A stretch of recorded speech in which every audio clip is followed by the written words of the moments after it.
Welcome to The Truth About Science with your host, John Gatos.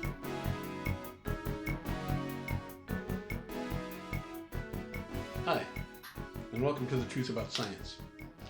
Today we're going to talk about 3D and different methods of 3D and holography, and also some things that are being called holography, which are not holograms at all. All 3D imaging depends upon having two images that the brain can translate into a three-dimensional image. In most cases, the images are taken from slightly different angles that are the same distance your eyes are apart from each other. When photographing objects that are very far away, increasing the distance between the two images will help enhance depth of the object. Binoculars are actually designed to accommodate this. When looking at a very small object, decreasing the angle will prevent overcompensation of depth.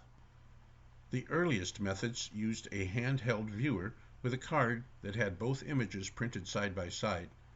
The viewer would only allow each eye to see one image. The ViewMaster is the modern rendition of this method. 3D postcards employed a corduroy lens that covered over pairs of alternating strips of left and right eye image. Imagine taking the left eye and right eye image and shredding them both vertically, and then taking every other strip from each one and alternately placing them next to each other. The corduroy lenses would be big enough to cover two of the strips, which would direct the appropriate images to each eye. In movies, an early method was to use two projectors that would overlay the blue and red images in the same area of the screen. The blue and red glasses would filter the images so that each eye would only see one. Later, polarized lenses were used in the same way. The projector and glasses employed horizontal and vertical light filters to achieve the same results.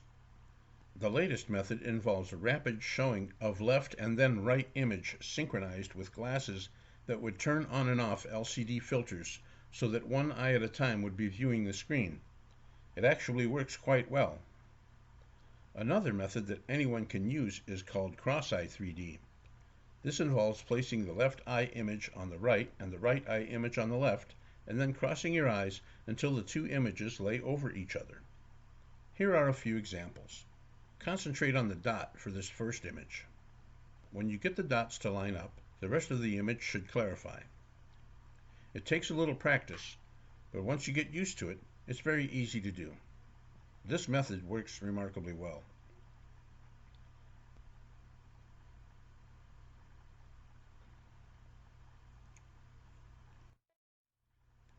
One more crude method only uses one moving image. The image must be either rotating or moving by as if you were looking out the side window of a car. This method involves using one very dark lens over one eye. The direction of motion of the foreground in the moving image dictates which eye to cover. Looking through both eyes, the eye covered with the dark lens will see the image a little bit later. This gives the moving image time to change its angle, thus giving each eye a slightly different angle of view. Here's another amazing 3D viewer involving two concave mirrors. One mirror faces upward, with an object at its center. Another mirror with a hole in the middle faces downward directly on top of the first mirror. The object inside will appear to be above the top of the hole.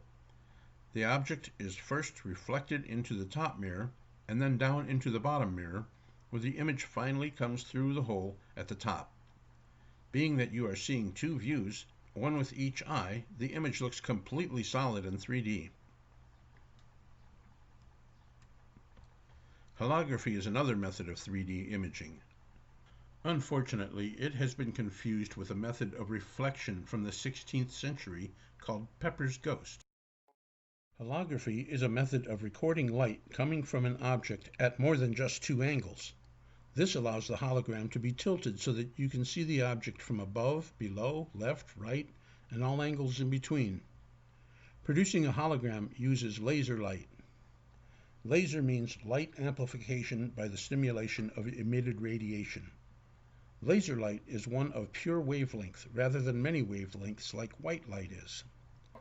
This means that the light is in phase with itself. To make a hologram, the laser light is split by a partially mirrored glass so that part of the beam is directed through a lens to shine on the object and then bounce off to the film recording the image. The other half of the beam passes through the reflected light, which causes an interference pattern. This pattern is recorded into the film. In this experiment, we can see an interference pattern being formed when these two screens are out of phase with each other. If the screens were perfectly lined up, there would be no interference pattern. If you were to cut a hologram into small pieces and then hold each piece up to your eye, you would see the entire image in each piece, but from a different angle. Passing a laser through a hologram can actually project the image, and as you can see, every spot on the hologram has all the information to project a complete image. Now let's examine some things that are not holograms. When you see a device like this is not a hologram. It is merely reflecting a flat image from the screen into the 45-degree transparent surface so that the image will appear to be perpendicular from its point of origin. Being that the image on the screen is only two-dimensional, the reflection is also only two-dimensional, even though it appears to be floating in midair.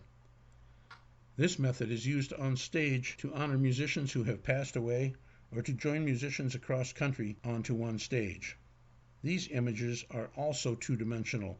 When objects are far enough away, it is too hard to discern their depth, and so it becomes a convincing illusion to the crowd that the image is three-dimensional. But it is a completely flat image. The image is projected onto the floor at the front end of the stage, out of view of the audience. It is then reflected up into a 45-degree screen, and the reflected image looks like it's standing straight up. Pepper's Ghost was used clear back in the 16th century to fool audiences, and was used during stage plays and magic acts. When Pepper's Ghost was originally used, it was actually more convincing because live actors were below stage and being reflected into the surface.